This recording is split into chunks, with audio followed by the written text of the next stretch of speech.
fiz uma apresentação, Alícia, eu vou compartilhar aqui com vocês, tá? Mas já estamos gravando. Alcides, boa noite a todos, boa noite a todas. Bem-vindos à última sessão do nosso curso livre. Hoje nós temos aqui, para uma conversa conosco, sobre políticas públicas e abordagem etnográfica, professor doutor Alcides Fernando Russi, antropólogo, doutor pela Unicamp, professor no mestrado em avaliação de políticas públicas da Universidade Federal do Ceará, modalidades profissional e acadêmico, desenvolveu pesquisas de avaliação de programas de microcrédito e de microfinanças em economia solidária no Ceará durante 7 anos. Ele é editor da revista Aval, Revista de Avaliação de Políticas Públicas. Antes, Alcides, eu vou fazer um breve recorrido sobre o nosso curso. Nosso curso livre, ele foi muito panorâmico. Então, cada dia, né, nós tivemos 60 minutos de curso livre e nós lançamos as temáticas com convidados para que nossos alunos pudessem refletir sobre essas temáticas. Então, eu só quero lembrar aos alunos, a quem está aqui hoje, nós temos aqui 10 pessoas, as temáticas que nós tratamos em nosso curso livre. Então, nós começamos, pessoal, com uma aula sobre a economia da dádiva, uma breve jornada ao pensamento de Marcel Mauss. E nessa aula nós discutimos como os vínculos solidários e a reciprocidade, elas geram a aliança. Alianças políticas, alianças sociais, e como a reciprocidade e a solidariedade, elas são o fundamento de toda e qualquer sociabilidade. Então, nessa aula nós vimos a relevância e a atualidade do pensamento de Marcel Mauss, a partir desses 2 conceitos, o conceito de dádiva e o conceito de solidariedade e também o conceito de aliança. Na aula seguinte, nós tivemos uma conversa sobre a dinâmica associativista e cooperativista. A palestrante foi a professora Vitória Zúñiga e ela debateu a partir de um texto de Márcia de Paula Leite. A seguir, nós tivemos a doutora Laura Collin, do México, do Colégio de Tlaxcala. E Laura Collin falou conosco sobre a economia solidária, né? Os conceitos, os principais atores e o protagonismo das mulheres. Em seguida, a doutor Joanes Paulo Silva Forte, da Universidade Estadual do Vale do Acaraú, ele nos deu uma aula sobre o marco jurídico no âmbito das experiências em economia solidária. A próxima sessão, nós tivemos aqui uma conversa, na verdade, a doutora Maria Helena Martins Torres, do CIESAS, do México, sobre essa falsa dicotomia entre economia e saúde. E nós discutimos um pouco aqui o livro do Jason Moore, Capitaloceno ou Antropoceno. Em seguida, nós tivemos o cacique Natan Potiguara, cacique e liderança indígena lá da Baía da Traição. E ele conversou com a gente sobre os arranjos produtivos baseados na solidariedade em comunidades vulneráveis. Em seguida, nós tivemos a doutora Rosiana Meira, que é a secretária da Economia Solidária do Estado da Paraíba, falando da trajetória da economia solidária aqui na Paraíba. A outra sessão, nós tivemos a professora Lorelai Garcia, que ela falou sobre a pesquisa dela, sobre a transposição do Rio São Francisco, a partir de uma pesquisa de campo etnográfica e a partir de uma análise crítica sobre a transposição do Rio São Francisco. E para encerrar o nosso curso livre, nós temos aqui, né, o prazer de receber, agradecemos muito o professor Alcides Gussi por ter aceito o nosso convite, e ele vai falar sobre as políticas públicas a partir de uma abordagem antropológica, a partir de uma abordagem etnográfica. Então, Alcides, nós agradecemos muito por você ter aceito o convite. Aí, o título da sua palestra, se você quiser repetir, ou se você quiser complementar a sua biografia. Agora está com você, Alcides. Tá bem. Muito obrigado, Alícia, e o pessoal todo que eu estou conhecendo agora, a Vitória, a Sônia também, eu vi, né? O pessoal já que tem conhecido aí de João Pessoa, da UFPB. Eu que agradeço, Alícia, você ter me convidado. É sempre um prazer trabalhar com você. Eu e a Alícia trabalhamos há quase 3 décadas, né, Alícia? Juntos, né? Sempre em inúmeras situações distintas de pesquisa, de grupos de trabalho, né? Nós somos pioneiros em GTs e grupos de trabalho na área de políticas públicas e de economia solidária, né? A Vitória teve o prazer de estar junto com a gente também, né? Enfim. Eu estava vendo você fazendo esse recorrido e eu fico até imaginando que o curso deve ter sido muito bom, né? E aí eu fiquei pensando em que é possível, nesse final, eu conseguir contribuir num diálogo com vocês a partir de tantas experiências bastante ricas que vocês tiveram, né?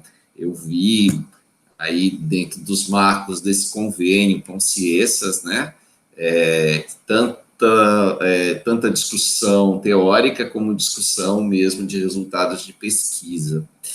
Eu vou conversar com vocês, na verdade, eu sou um antropólogo que chegou da Unicamp para o Ceará, de Campinas, né? Assim como a Vitória passou por lá, juntamente com a professora Alícia Gonçalves, em meados da década de 2000, né? Nós temos que falar isso agora, né? Meados da década de 2000, para a gente trabalhar num mestrado recém-fundado em avaliação de políticas públicas.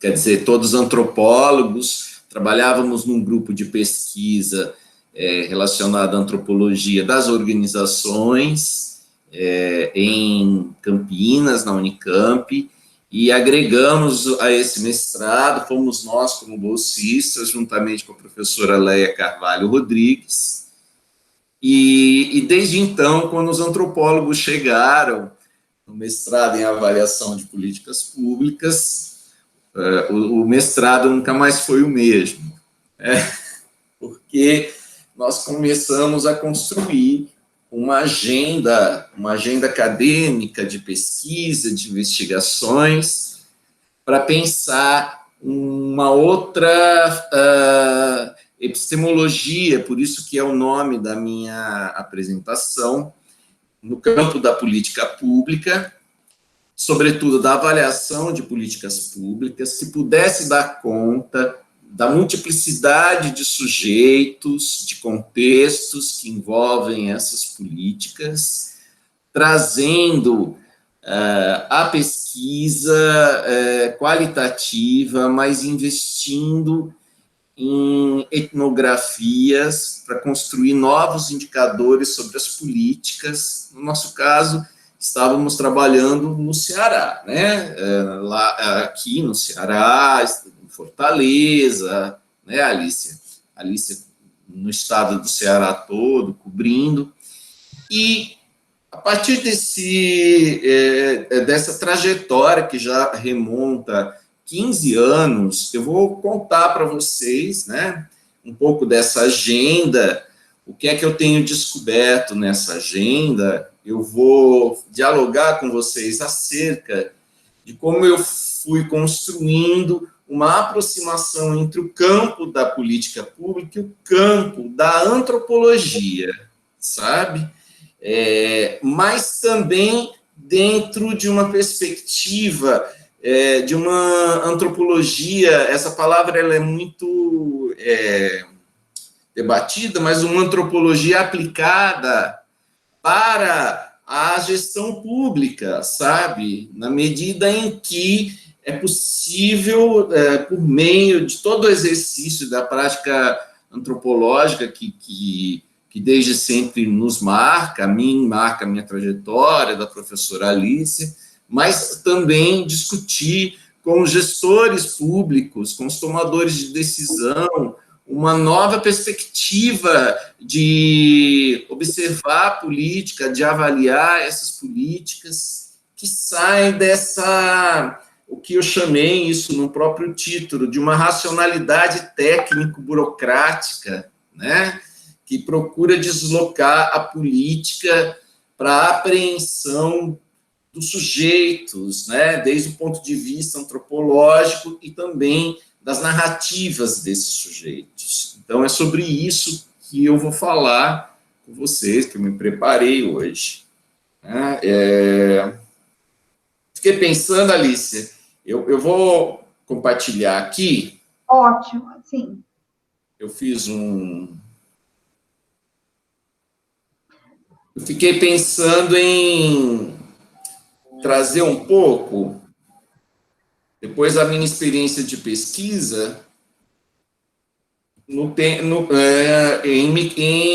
programas de microcrédito no campo da economia solidária, sabe? E o BNB, Alcides, foi sempre um grande parceiro, né? O Banco do Nordeste. Nós estávamos num momento político que isso era muito possível, né? Qual era o campo de possibilidade? Era o campo de você estar fazendo parcerias com os órgãos públicos, com a universidade. Inclusive, o Banco do Nordeste estava incentivando projetos mesmo na área de economia solidária, do qual nós fomos beneficiados com recursos para fazer o estudo na Universidade Federal do Ceará. Bem, então é um pouco dessa agenda acadêmica que eu quero mostrar para vocês do mestrado, né? Então, veja, é uma agenda já de alguém que veio, né, sobretudo minha, mas é coletiva, né? A gente veio da antropologia, mas trouxe toda a discussão que a gente vinha fazendo na antropologia para pensar as políticas públicas. Então, no primeiro momento, eu quero contextualizar como, analiticamente, no âmbito mesmo da própria gestão das políticas públicas, e isso eu fui descobrindo ao longo das minhas próprias pesquisas, né, como as políticas públicas elas são cerceadas e circunscritas a um paradigma hegemônico de análise acerca delas e também de pesquisa, de avaliações sobre elas. Esses paradigmas hegemônicos, eles sempre levam a pensar a política dentro dos seus próprios objetivos e dentro do que eu chamei aí no título da minha apresentação de uma racionalidade técnica burocrática que marca formalmente as bases onde a política é pensada e onde a política é implementada, onde a política é avaliada. Existe uma tradição muito funcionalista da ciência política que preconiza que a própria política pública ela deve ser vista dentro dos seus próprios termos, ou seja, dentro dos marcos legais, formais, aos quais elas são objetivadas, né, e pensadas a partir de modelos técnicos formais sistemáticos. Então, o campo da avaliação da política e da análise da política pública, e eu estou falando, não estou discutindo com a ciência política enquanto disciplina, mas o campo da gestão pública, ele é muito galgado em indicadores para aferir se essas políticas são boas ou ruins, né, a implementação delas, os seus resultados, os seus impactos, a partir de critérios como critérios de efetividade, eficiência e eficácia dessas políticas. Ora, isso tudo tem uma intencionalidade, porque dentro da gestão pública, as políticas sociais, eu estou falando de uma forma mais a pensar a racionalidade do próprio Estado, né? Elas estão muito associados, isso há 30 anos, né, sobretudo 40, Estados Unidos, desde Thatcher e Reagan e Brasil nos anos 90, né, ao modelo neoliberal. Né, e esse modelo de eficiência das políticas públicas é dentro da política de ajuste neoliberal. Né. O Estado, ele é um Estado regulador dentro dos marcos dessa política, de políticas de ajuste, de Estado mínimo, e a eficiência, sobretudo, que é a otimização dos custos-benefícios, ela vai circunscrever o olhar da gestão pública e o olhar da política pública e dos seus resultados. Ora, o que é que eu tenho trabalhado? A partir da aproximação com a antropologia, eu tenho trabalhado outros paradigmas que eu estou chamando de emergentes para pensar a política pública, que discutem com essa hegemonia neoliberal que circunscreve essas políticas. Né? Por quê? Eu tenho problematizado justamente questões sobre a forma, os usos, as intencionalidades dessas políticas, porque existem indicadores que avaliam as políticas, mas esses indicadores de avaliação, para quem eles são destinados, para quê, a que servem, qual o sentido deles? Né? Se eu penso que as políticas públicas elas têm um potencial de afirmação de direitos e, portanto, elas podem estar dentro de marcos democráticos e não apenas regulatórios dentro do ponto de vista da política neoliberal, eu vou buscar, então, um distanciamento, isso é o que eu tenho feito nas pesquisas sobre políticas públicas, um distanciamento do paradigma anterior que eu mostrei para vocês, que é o paradigma neoliberal. Eu vou, na verdade, buscar, e a antropologia vai me auxiliar nesse sentido, um outro escopo epistemológico, né, para trazer um outro sentido das políticas públicas, um sentido que me afaste dessa racionalidade técnico-formal. Por quê? Porque isso me inquieta muito, na medida em que essa racionalidade afasta a multiplicidade de sujeitos que são envolvidos na política pública, os seus contextos, as suas culturas, e aí a gente começa a falar antropologicamente. Afasta justamente como esses sujeitos percebem e vivem essas políticas e transformam essas políticas. Quer dizer, é como se o contexto neoliberal ficasse a parte do contexto, né, isso, a representação do Estado do contexto em que as pessoas vivem. Então, como tentar trazer a política pública pensada justamente por meio de seus sujeitos, de suas narrativas. Tá?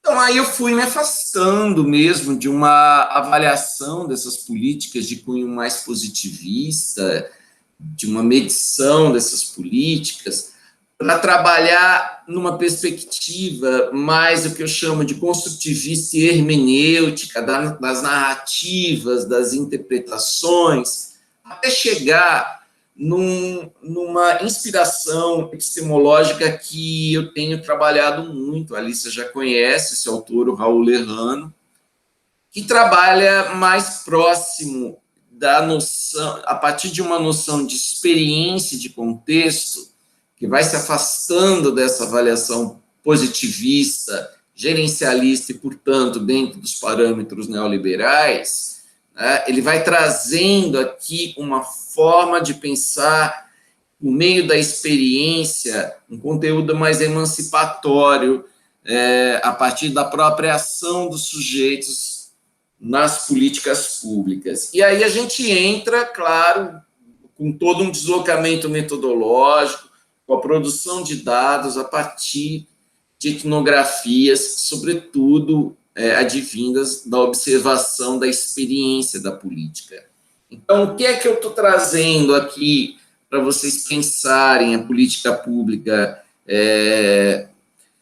e reformularem à luz de uma abordagem etnográfica, né?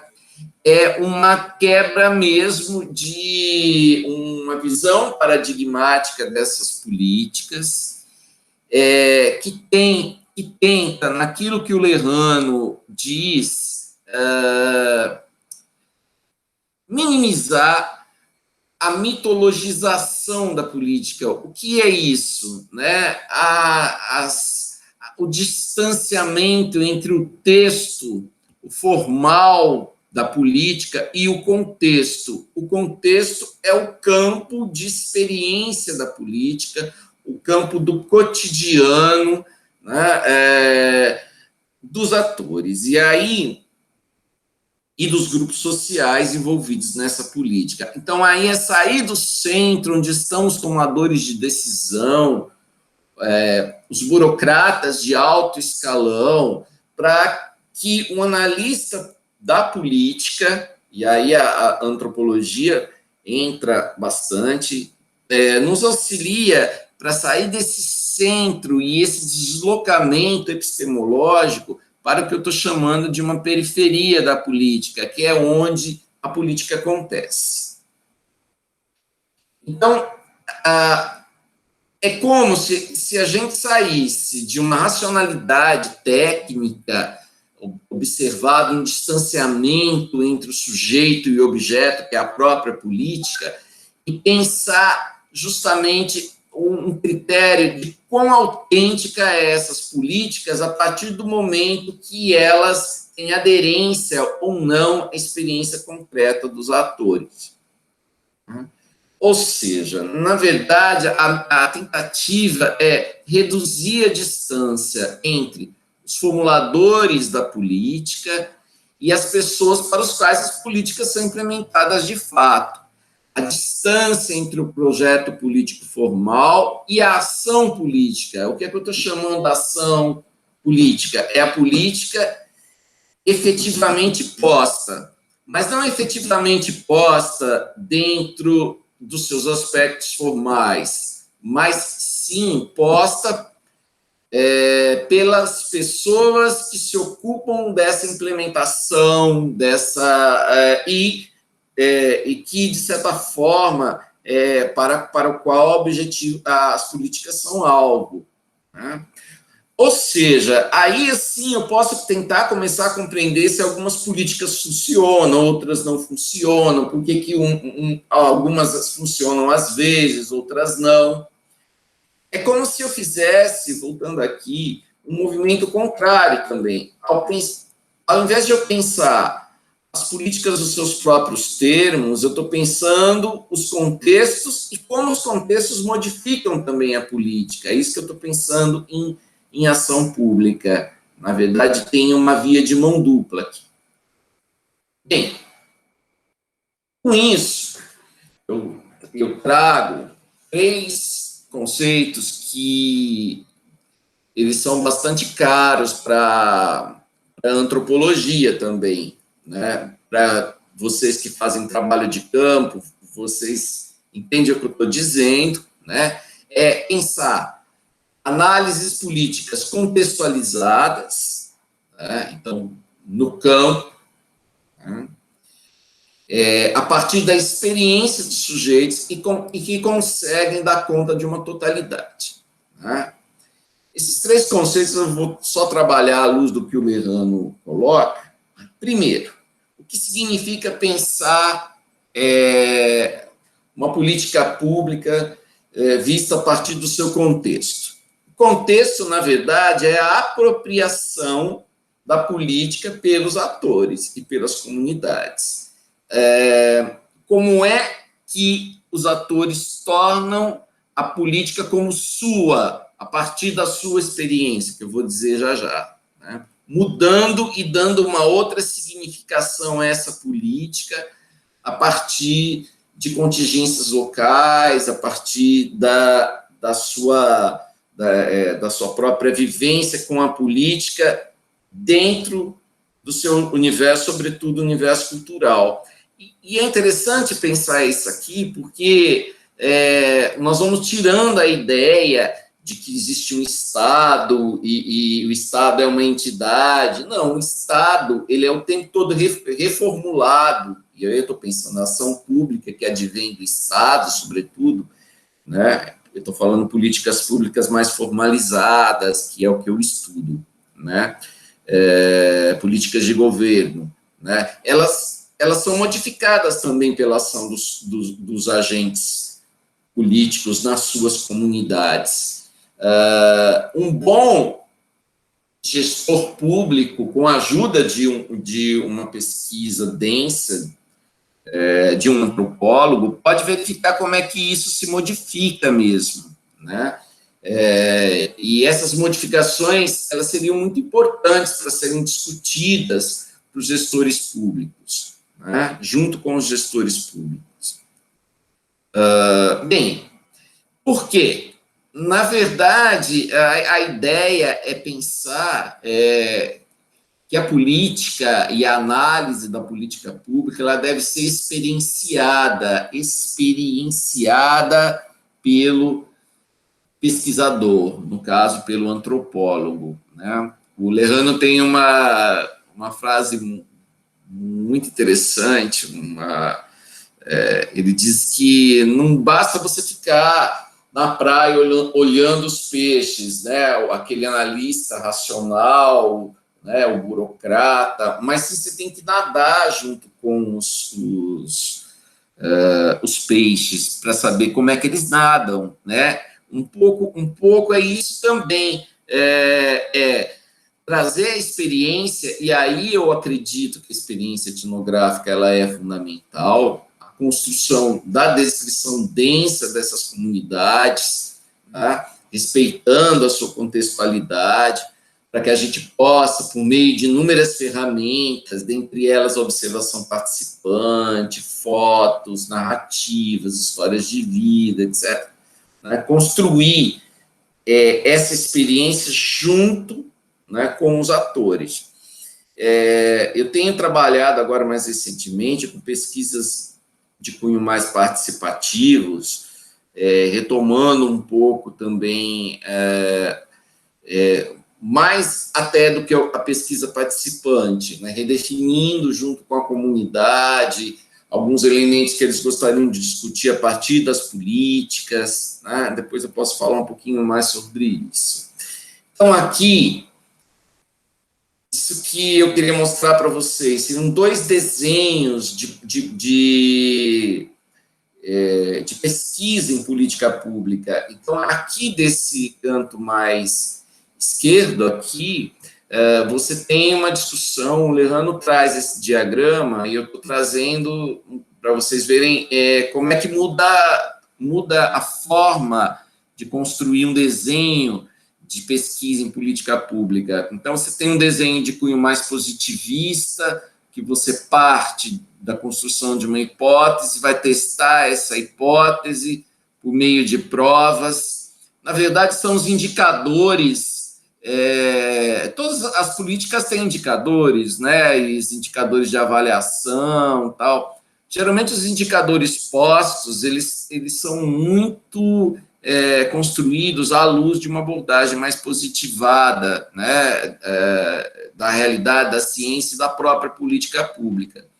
Veja que aqui esse desenho metodológico ao lado, ele implode essa visão mais positiva, no sentido que está posto da política, e sim ele engaja a comunidade, questiona, reflete, planeja, entrevista, observa, escuta, fala, conversa, atua. Né? E aí tem uma reflexão interessante, porque ele chega até pensar ações para modificar essa política junto com a comunidade e os gestores. Né? É diferente de você trazer só uma replicabilidade de critérios, mas sim buscar a autenticidade da política a partir dos próprios grupos envolvidos. Bem, esse paradigma experiencial, ele tende a ser mais múltiplo, a multiplicidade de análise, no sentido de trazer uma totalidade das políticas. Geralmente, as análises mais objetivadas, elas são muito econômicas, muito economicistas, né? Aqui não, né? Você traz elementos e indicadores de uma dimensão cultural, de uma dimensão política, de uma dimensão simbólica, que é muito cara para a antropologia. Tá? Ao invés de você trabalhar com modelos de análise, tipos de políticas, na verdade, se trabalha muito como as políticas vão se inserindo nos territórios, né? Territórios políticos também, onde os sujeitos recebem essa política e reelaboram. Né? E aí, claro, que metodologicamente, a perspectiva antropológica, é isso que eu tenho trabalhado, ela vem reforçar essa epistemologia experiencial das políticas. Né? Em que medida? Na medida em que ela traz o horizonte antropológico, que é caro à nossa disciplina, que é a observação participante e o relativismo cultural. Né? Estar lá e ver a política como acontece, e também eu tenho insistido recentemente, ver onde a política acontece nas instâncias burocráticas, os burocratas de rua, nos agentes comunitários, agentes de saúde, professores. Né? Por quê? Porque esses grupos também, eles têm visões diferenciadas da política, e é preciso relativizar todas essas visões, e aí entra a construção da postura mais relativizante da antropologia, que nos marca, né?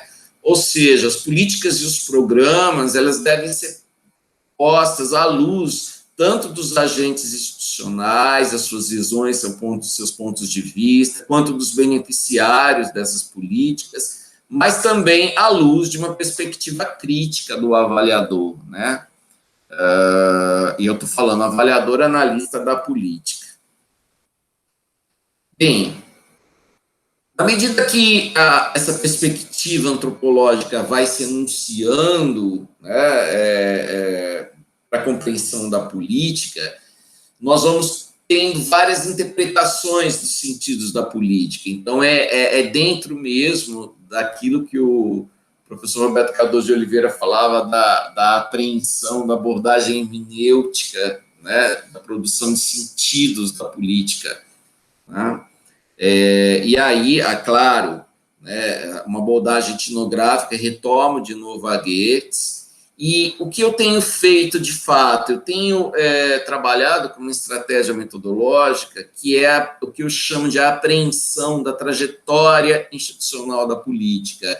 Na verdade, é quase como se fosse assim. Quando eu fui trabalhar com o Banco do Nordeste, os programas de microcrédito, eu fiz um acompanhamento nas caixinhas dos organogramas de todos os sujeitos que trabalhavam nas várias áreas do Crédito Amigo, né?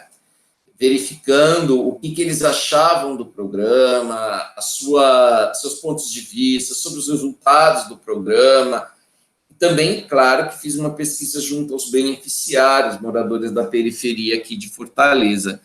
O que é que eu fiz? Eu fui confrontando, eu fui trabalhando como uma trajetória mesmo, a política como uma trajetória que envolve várias representações por meio de sentidos e significados expostos dos sujeitos que são envolvidos na política. Então, eu trago, só para voltar aqui, né?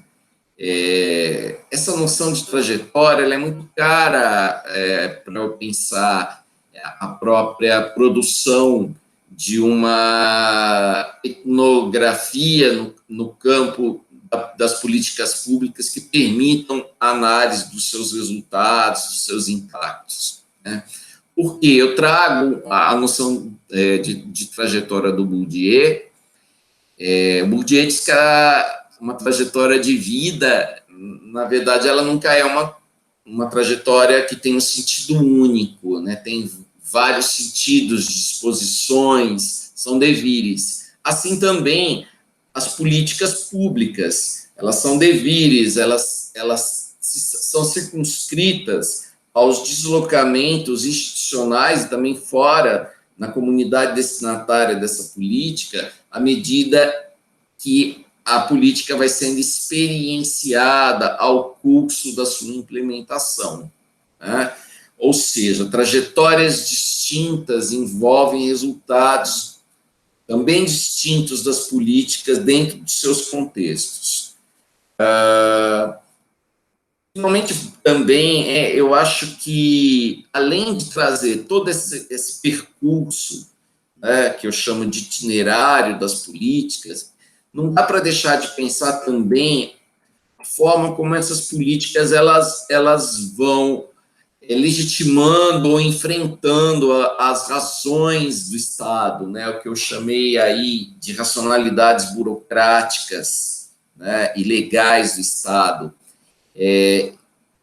Por quê? Porque as trajetórias das políticas, quando são enunciadas, né, elas tendem a nos garantir formas de pensar, como também a ação pública revela elementos emancipatórios e não apenas regulatórios. Ou seja, ela centra mesmo na discussão das contradições do próprio Estado, das agendas públicas do Estado e como, de certa forma, e aí as pessoas conseguem construir, inclusive, resistências. Tá? Então, se a Alicia falou, como é que analisa políticas e programas sob abordagem antropológica? Então, primeiro, né, eu coloquei três momentos, né, de conhecer os atores, né, no campo, onde as políticas são efetivadas mesmo, e reconstruir as suas trajetórias. Depois, observar como a política é implementada, conversar com as pessoas, traçar agendas junto com a comunidade para que tenha algum entendimento de como elas vão percebendo as mudanças das políticas. E aqui, é claro, a gente começa a construir etnografias, eu chamo de etnografia da experiência da política, né? Por meio de metodologias mistas, tentando aprender as várias compreensões dos atores diante das políticas. Bem, eu, nesse momento, paro por aqui, porque eu quis fazer também e eu gostaria até de falar mais sobre a minha pesquisa, mas eu queria lançar a mão de algumas questões que eu tenho levantado na minha agenda para poder discutir também com vocês. Eu acho que eu avancei um pouquinho no tempo, Alicia. Não, está excelente. Nós temos ainda 15 minutos e podemos conversar. Tá, eu fico à disposição para falar um pouco mais sobre as pesquisas, os resultados que eu fiz das pesquisas sobre o crédito amigo, microcrédito, as finanças solidárias, como é que eu fui construindo isso objetivamente, né? Porque é muito raro no Brasil, Alcides, você analisar, não é? Políticas públicas sob um viés antropológico. Bastante. Muito raro. Na verdade, assim, você mesmo vê, né, Alice, que na aba, nas reuniões da aba, você não tem, nós tentamos inúmeras vezes, né, GTs, políticas públicas e antropologia, quase não tem, assim, né, você tem discussões sobre políticas públicas, claro, mas fragmentadas nos outros GTs, né? Então, uma agenda de pensar as políticas públicas mesmo, e eu sempre penso que uma agenda mesmo, inclusive, de trabalho para o antropólogo, né? Junto à gestão, entende? De trabalho. Trabalho mesmo. Trabalho remunerado também. Remunerado, né? Exato. Né? Porque eu lembro que há muito tempo atrás, eu vou lembrar o ano, acho que você se lembra, acho que foi numa aba que o pessoal estava implementando Bolsa Família em territórios indígenas, em terra indígena. Sim. Eu não sei se... E aí me perguntaram, uma pessoa que estava lá na burocracia do Estado, analisando como implementar o Bolsa Família em território indígena, e perguntou como que a etnografia poderia ajudar, e a questão da escala. Porque a abordagem positivista, ela trata com números grandes, né? A estatística grande. Exato. E como que a etnografia trabalha com uma escala pequena. Uhum. E aí, essa era a grande questão. E era a Bolsa Família a ser implementada em terra indígena. Isso no governo, segundo o governo Lula. Certo. Era uma das discussões. Então, é muito raro antropólogo trabalhar com política pública a partir do viés da etnografia. Talvez a professora Alzanira, não sei, se aproxime um pouco. Talvez menos, porque, na verdade, qual é o nosso grande, eu acho que a marca, assim, também de pensar o MAP, embora a gente tenha uma discussão de Estado e de política pública muito demarcada, né, muito crítica, né, das agendas de governo, a gente também entende que os sujeitos, eles refazem as políticas, né? Então, essa talvez é a grande diferença, porque quando a gente começa a construir etnografias das políticas, a gente começa a perceber que também os nossos supostos sobre a política vão se modificando, entendeu? A política, ela vai sendo ressignificada. Exato. Inclusive, à luz daquilo que ela própria objetiva, né? Enquanto seus objetivos, sua racionalidade formal, eu diria. E aí, Alice, por exemplo, essa questão de escala, isso eu tenho discutido muito, porque quando eu faço um enfrentamento, né, aos hegemônicos no campo, então eu chego lá e falo assim, não, olha, o que você está falando está descontextualizado, né? Você trabalha numa perspectiva modelada, uma modelagem estatística que é muito válida, mas ela tem que ser problematizada à luz de inúmeros contextos, né? Exato. E à medida que se vai contextualizando por meio de outros dados e de indicadores mais qualitativos sobre essa política, advindos aí de uma perspectiva etnográfica, de fato, também vai se modificando a forma de entender a política, não é? Assim, por exemplo... Alcides, isso tem a ver com o gasto público. Exato. O gasto público o gasto público bem gasto. Exato. Das comunidades, dos territórios. Exato. Inclusive, Alícia, às vezes os próprios gestores não sabem os impactos, inclusive impactos positivos até, que as políticas têm. Na verdade, são não indicadores. E às vezes a etnografia chega lá, sabe? Uma boa etnografia chega lá, sabe? Chega para demonstrar que existem resultados das políticas, né, que são produzidos a partir dos próprios sujeitos, né? Às vezes por mal, claro, às vezes não dá certo, desagregam a comunidade, mas muitas vezes você tem uma reapropriação da comunidade pela própria política que é surpreendente, né? Assim, por exemplo, no âmbito da economia solidária que eu pesquisei, né, as redes de cooperativas de mulheres, quase todas essas associações aqui em Fortaleza, na periferia, que eram financiadas, né, na sua época pelo Banco do Nordeste, elas não traziam autonomia financeira para essas mulheres, não traziam. Mas elas traziam mudanças significativas na forma como elas se concebiam como mulheres do mundo.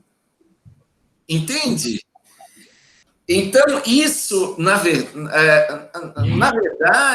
é algo é um indicador, né, de emancipação de gênero como sujeito político. Eu estou falando mulheres assim, na faixa etária de 40, 50 anos, que não tinham trabalho ou trabalhavam como empregadas domésticas e que passam a ter um núcleo de uma cooperativa que elas vão 2, 3 vezes por semana, entender o funcionamento disso, né? Ir até as feiras, negociar, né? Então, isso é mais do que esse conceito de empreendedorismo, sabe? Esse conceito de empreendedorismo não dá conta, né? Não dá conta da apreensão disso daí, né? Assim, Professor. A Sônia tem 2 questões, a Sônia. Estou vendo o que quer fazer, Sônia. Só queria pensar uma coisinha em relação à escala que o Alcides falou, que a Alicia também comentou, que como eu leciono no curso de contábeis, muitas vezes também recebo esse questionamento, escala, mas eu digo, olha, exatamente, a escala está muito vinculada a estudos quantitativos. Quando você faz estudo qualitativo, você pode fazer, como vai fazer com o sujeito, vai ser menor, mas não significa por isso que não seja representativo. Ao contrário, ele traz uma representatividade dessa coletividade. Exato. Porque essa lógica, Vitória, por exemplo, vamos pensar assim, dentro da lógica que eu tô, dessa racionalidade que coloca a ideia da eficiência, por exemplo, né? Se você tem assim um projeto de melhoria da renda, aí você tem num conjunto de 0 a 10, 8 pessoas diz que esse programa de associativismo melhorou a sua renda, Então, você diz que esse programa é bom, porque 8 pessoas disseram que sim. Mas, desde a perspectiva que eu estou colocando, as 2 pessoas que disseram não, elas são tão fundamentais contra as 8, entende? Porque elas têm representatividade e elas podem conduzir, essas 2 outras que disseram não, elas podem conduzir a política para outros caminhos, para reorientar essa política, sabe? Que não estava previsto inicialmente na escala do 8, entende? Né? Então, você não pode desprezar esse 2 aí, essas 2 pessoas que disseram, não rolou, não tive renda, entende? Né? Elas têm um grau de importância que é fundamental, né, Alice? Então, não é a ideia de escala, ela é também usada, né? A ideia de escala para a antropologia tem que ser repensada, né? Do ponto de vista da antropologia. A Sônia, ela agradece, né, a clareza com que Professora, eu acho que Sônia pode falar, ela está com o microfone ligado. Sônia? Você quer tirar? Está escutando? Está escutando? Está escutando? Perfeitamente, Sônia, perfeitamente. Cides, olha, é um prazer vê-lo tão bem na tela, você está ótimo. Muito obrigado. Quero agradecer também a aula que você deu sobre alguns percursos da antropologia. Eu lembro quando você assistiu meu trabalho que você falava muito na questão da trajetória, mas eu acho que eu falei para a Alicia, vocês têm que, quando vocês fazem um trabalho assim, vocês atendem um público eclético, muitos nem conhecem muito o papel da antropologia nessas discussões. E quando você fala claramente, mais ou menos tenta colocar, isso facilita para a gente colocar até as nossas dúvidas. Então, eu queria te colocar 2 questões, vou tentar juntar. A primeira é que eu estive olhando alguns laudos antropológicos na área de Alcântara, por exemplo, onde foram agora instalados foguetes. E o impacto ali na região de Quilombola foi uma coisa, assim, triste de se ver, e o laudo era maravilhoso, mas parece que, no final das contas, foi construída a área dos foguetes lá, e, ao passar do tempo, a questão dos quilombolas vai ficando esquecida no imaginário nosso, e você só escuta falar de novo que houve o empobrecimento, quer dizer, qual foi o ganho? Você falou que todas as falas são importantes, então, todas as falas são importantes, mas qual foi o grau de realmente empoderamento que, no final, aquela comunidade teve, se teve algum? Como é que você vê a questão dos trabalhos de etnografia em área de conflito? Essa é uma questão.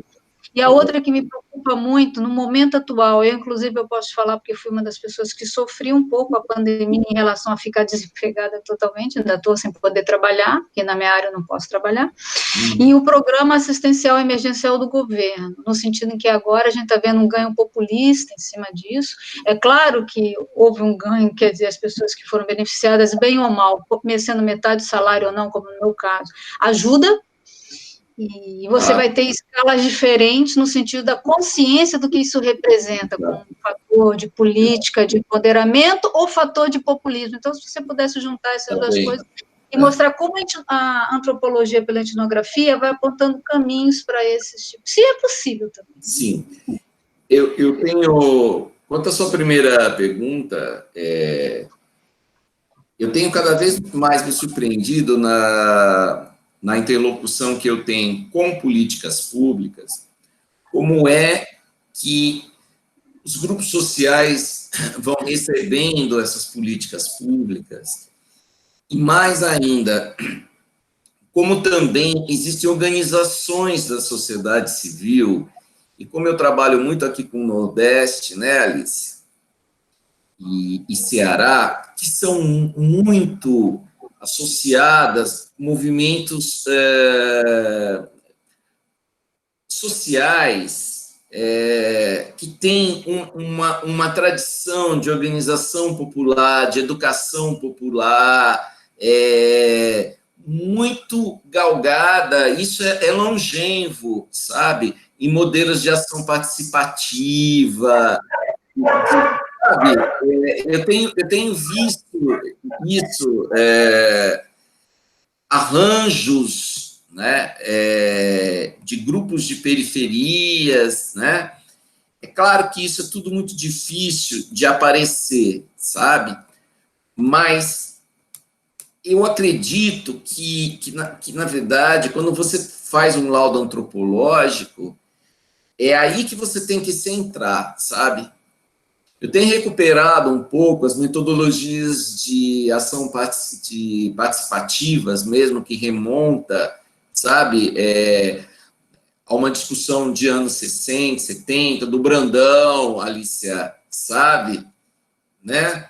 Que remonta, gente, que remonta a Paulo Freire, a Fausto Borda, que é uma literatura atual. Uma literatura atualíssima, exato, que eu acredito que, quer dizer, você também não é só lá o observador participante que chega e faz o laudo, mas sim é aquele que atua junto da comunidade e que tem uma ação pública também, ele é agente de uma ação pública, sabe?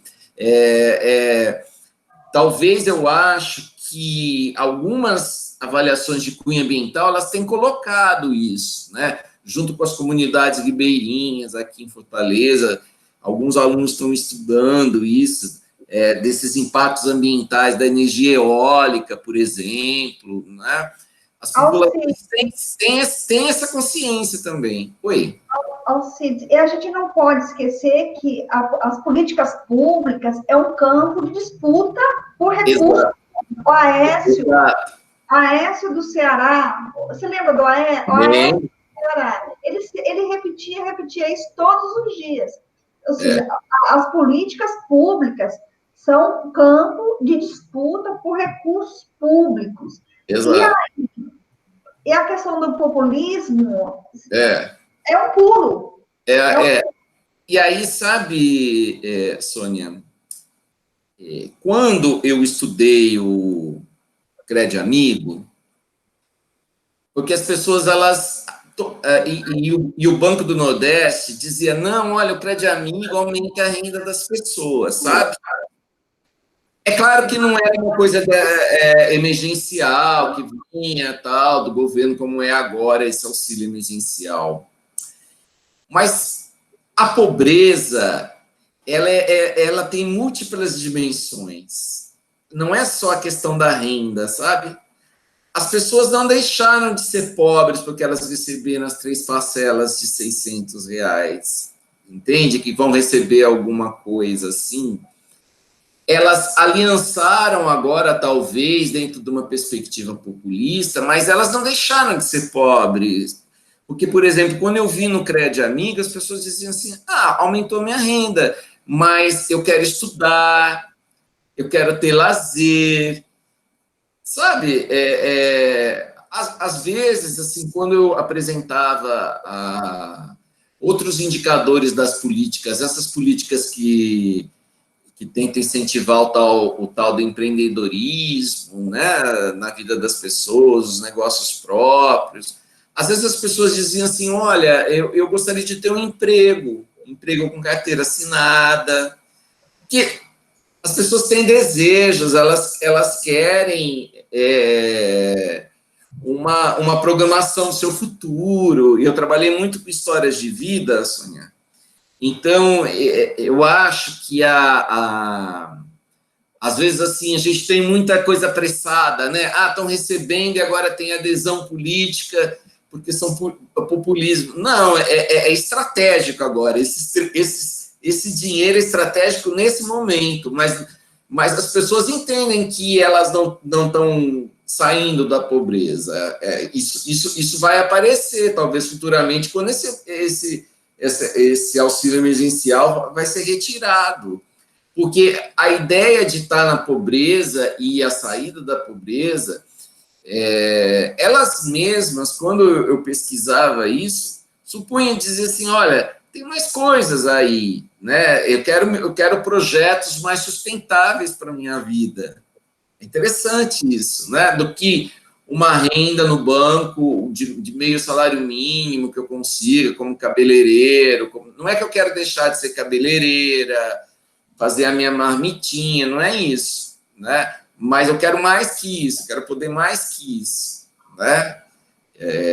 Então, eu acho que ainda essa questão vai aparecer porque a ideia do auxílio emergencial, ele menospreza aquilo que já foi muito discutido, que é o caráter multidimensional da pobreza, sabe?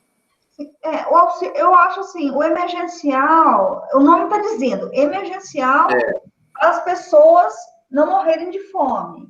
Exato. Sobreviverem minimamente. Exato. Então, nesse sentido, é estratégico, nesse sentido, é importante, nesse momento. Há um uso político? Está havendo um uso político? Está. Sim. As pessoas que recebem o auxílio emergencial, muitas delas ressignificam a partir do uso político. Exato. Agora, isso não significa dizer... A Esther Solano tem trabalhado muito isso, né? Eu tenho acompanhado muito os trabalhos dela. Que as pessoas não tenham críticas ao governo, mas nesse momento, simultaneamente, elas estão fazendo crítica ao governo, sim. Né? E algumas estão aderindo. E algumas estão aderindo com a crítica ainda, sabe, Alice? Entendendo que não está sendo conduzido bem, assim. Mas, assim, nesse momento, você tem uma adesão circunstancial, não é isso? Assim, uma adesão circunstancial. Circunstancial, né? Circunstancial. Não sei se respondi, Sônia. Porque é isso que eu tento fazer quando eu penso realmente as políticas, é uma complexidade maior, né? Com várias dimensões, né? Quer dizer, tem essa dimensão do econômico, do político, mas tem também as demandas sociais aí que esse auxílio emergencial não dá conta, né? Não dá conta. Né?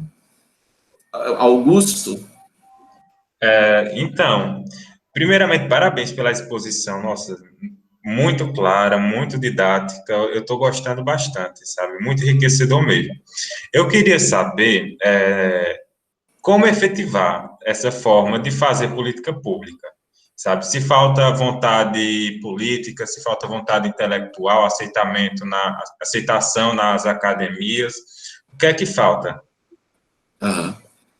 Na verdade, não sei se você viu, a gente trabalha...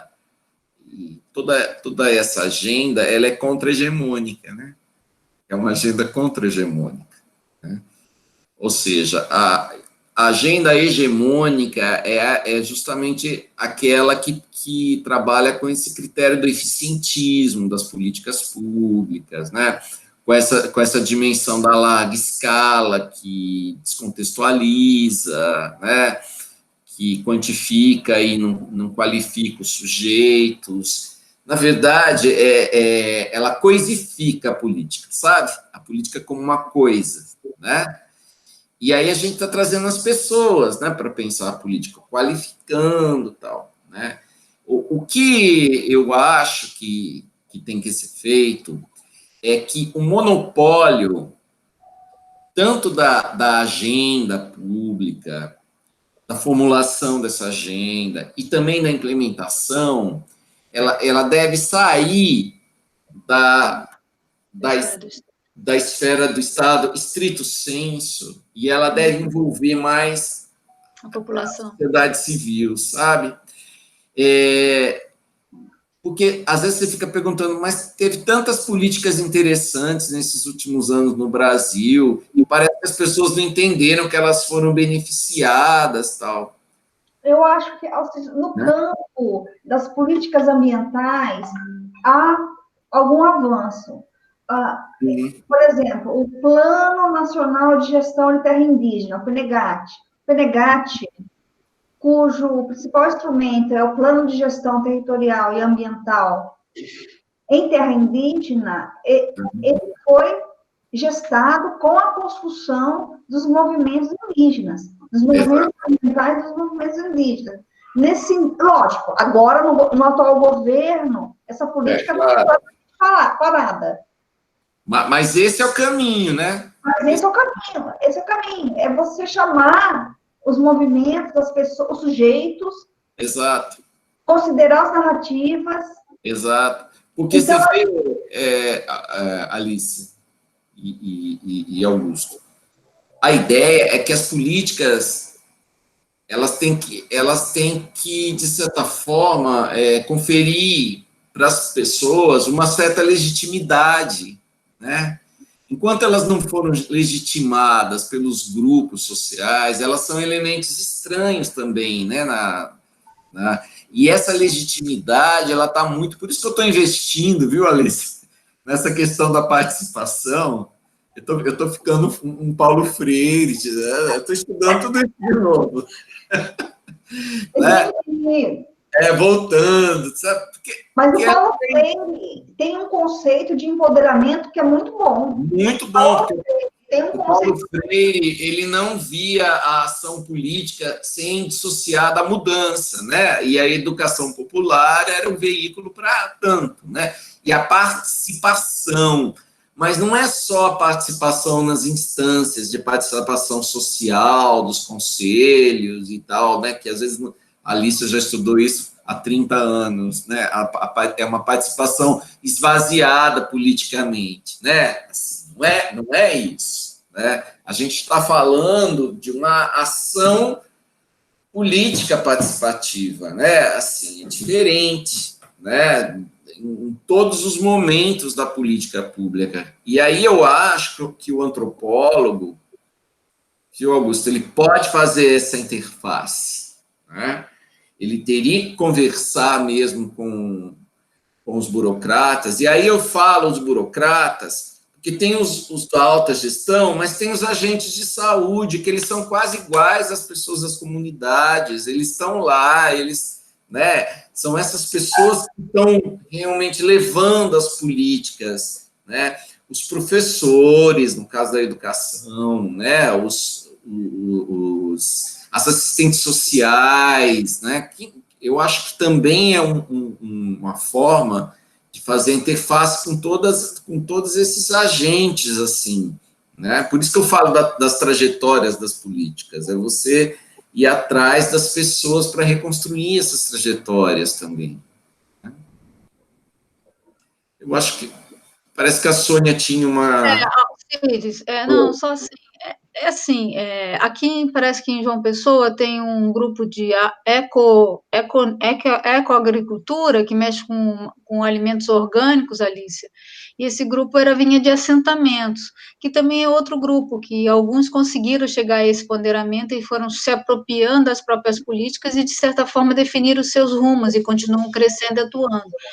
E se você acompanha esses grupos ligados a ecoturismo, que é muito comum em Fortaleza, porque também são áreas de conflitos, os grandes resorts, com essas populações, como é que eles vão se apropriando de algumas possibilidades ligados.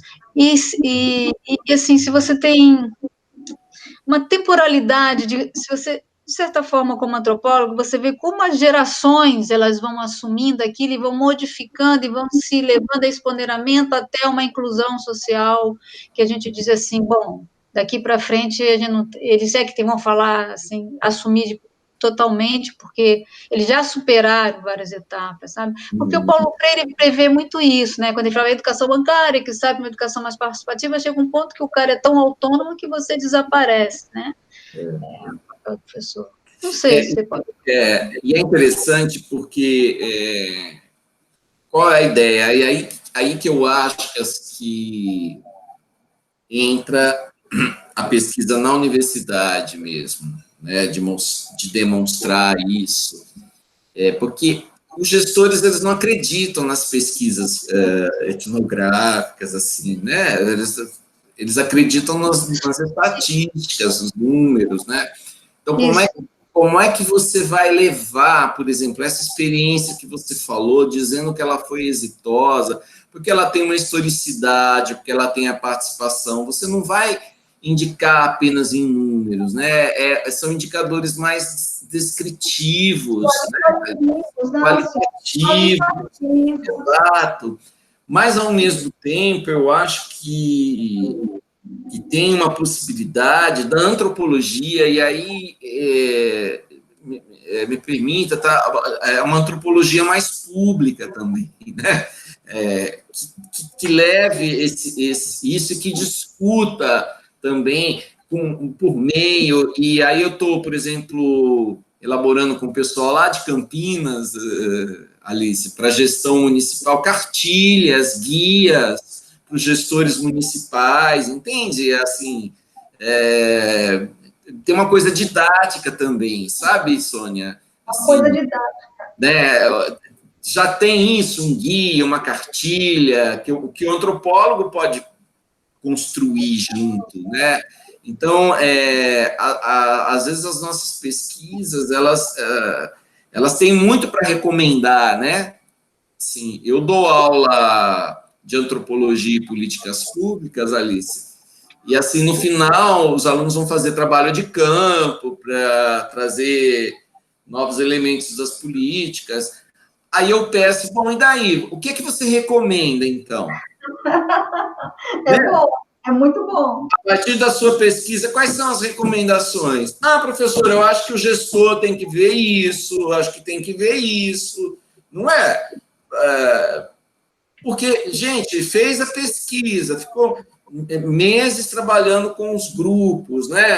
Trouxe as percepções dos atores, né? E agora? Então, né? Assim, que é um pouco colocar a antropologia na arena pública mesmo, de discussão da política pública, né? Assim, e claro, com uma defesa bem clara, né? Advogando por valores, né? Advogando pela causa pública, sobretudo, isso desde sempre que a antropologia faz, né, Alice? Né? As pessoas vulneráveis, as pessoas que não estão, né, que não têm voz nessa racionalidade técnico-burocrática. É isso? Sim. Então, um pouco eu acho que a gente tem esse trabalho para fazer e eu acho, assim, que isso é um campo profissional para o antropólogo, sabe, Alice? Também. É um campo profissional do antropólogo junto ao gestor público nos 3 níveis, né? No município, eu acho. Estado e governo federal. Eu acho. E junto também aos movimentos, não é? Então, nesse sentido, o movimento indígena, ele tem dado exemplos nesse sentido de pressionar por políticas públicas, de apresentar suas demandas em políticas públicas. Você sabe aqui, por exemplo, no Ceará, os assentamentos, né? Os assentamentos de reforma agrária também. É lógico, no atual governo está tudo parado, não é, Alcides? Exato. Está tudo parado. A política ambiental, ela retrocedeu. Exato. O movimento indígena está lutando para sobreviver. Mas você vê, nesse momento pandêmico, né, da pandemia e tal, que a Sônia até tocou, né, você tem, por exemplo, agentes de saúde trabalhando nas comunidades e que desde sempre, né, não é por causa da pandemia, mas que tem trazido recursos, feito testagem, sabe? Minimizado um pouco os impactos é uma ação pública, né? E isso é interessante perceber o que é que está funcionando aí, né, Alice? Né? Exatamente. Porque isso, uma pesquisa de campo pode estar captando, né? Assim, exato. Uma antropologia de interesse humano, exato, né? O Michael Burawoy trabalha... Eu lembro. Isso. Eu lembro. Da sociologia pública, né? Eu lembro. E eu acho que está na hora, assim, da gente pensar numa antropologia pública, né? Assim, também, né? E quando eu estou pensando nisso, na construção mesmo de políticas públicas, viu, Augusto? Como realmente um elemento chave para isso, né? Professor, na construção de políticas públicas e na vida pública como um todo. né? Exato. É muito necessário a gente botar as comunidades que são atingidas por essas tomadas de decisões, levar a voz delas, saber delas o que elas precisam, o que elas querem, né? Exato. Então, eu acho que o papel do antropólogo, ele é muito fundamental nessa área, muito fundamental, é muito necessitado. A ação pública, a política pública é uma das formas de construir a ação pública. A ação pública ela é mais ampla, né, do que o conceito de política pública. Você tem toda a razão, né? Você tem toda a razão, né? E quando nós fazemos as nossas pesquisas, nós estamos incidindo nessa ação pública também, não é?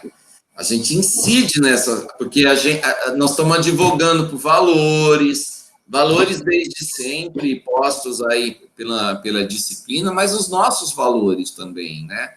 Então,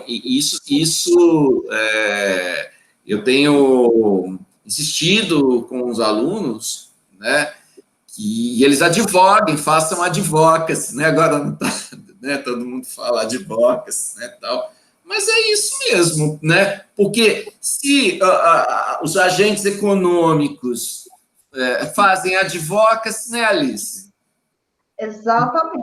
Por que os antropólogos não podem fazer advocacy também? Claro. Alcides, já são 7h20, 19h20. Tá bem. E nós temos que encerrar nosso curso, agradecendo muitíssimo a sua presença aqui. Nós vamos continuar esse debate. Nós agradecemos os alunos por ter nos acompanhado nessas 10 sessões. Agradecemos muitíssimo ao Augusto. Augusto, ele, como que eu posso dizer? Ele assessorou, não é? Ele possibilitou todas essas sessões em termos de tecnologia, nos ensinou a como lidar com as tecnologias. Agradeço muito ao Edson também, que nos ajudou muito. Professora Vitória, você gostaria de encerrar essa nossa sessão, esse curso livre? Sim, eu quero começar agradecendo ao CITES, né, por ter aceito o convite, por ter trazido uma exposição clara, né, para todos nós aqui, muita clareza, né, colocando os exemplos, né, exemplos que podem ser vinculados ao nosso momento atual de pandemia, né, com a experiência do Crede Amigo. E, bem, agradecer realmente a Augusto, né, por ter estado presente, a Edson, né, agradecer também bem, Maria Estela não está presente, né, mas também queria agradecer, né, por ela estar aqui, Alicia. Vai ficar registrado na gravação. Fica registrado, né, agradecer. Ana Clara também, Ana Clara, para a gente não esquecer. Sim, é verdade. A Clara, que também contribuiu, né, monitorando aqui as sessões, né, aos alunos, né, normalmente nossas aulas têm sido nas quartas-feiras e hoje, sexta-feira e último dia de semestre, acho que foi por isso, né, que menos participantes puderam estar presentes, né. Para os que estão aqui, né, muito obrigada por terem acompanhado as sessões, pelas discussões, todas elas têm sido ricas experiências, né, dentro do âmbito que nós nos propusemos. E, nesse sentido, eu peço para quem ainda não respondeu o questionário de avaliação, né, falar o tema da avaliação, então, nós também precisamos, né, um feedback de vocês, né. Nesse sentido, então, peço para quem ainda não respondeu o questionário, por favor, faça, né, responda, porque nós precisamos desses dados para poder planejar futuros cursos, né, nós podemos planejar isso e poder oferecer outros cursos, né? Nós temos aí mais um semestre, né? E podemos, se não um curso, pelo menos algumas lives, né? Para dar continuidade, né? Sendo do interesse de vocês, continuar discutindo essa temática. Então, só me resta realmente agradecer. E chamar o professor Alcides novamente. E fico à disposição. Alcides, trazer o modelo do MAP aqui para a Federal da Paraíba. Isso, exato. Mestrado profissional mesmo, mestrado profissional em avaliação de políticas públicas. Eu me disponho, Alicia, eu me disponho a ofertar um mini curso de avaliação. Ótimo, excelente. Excelente. Então, eu agradeço aos Alcides, Augusto. Muito obrigado. Boa noite a todas. Boa noite. E continuamos com a conversa. Viu? Tá Beijo. bem. Obrigado, Beijo. Alice. Beijo. Beijo. Cuidem-se. Tchau, tchau. Muito prazer. Tchau.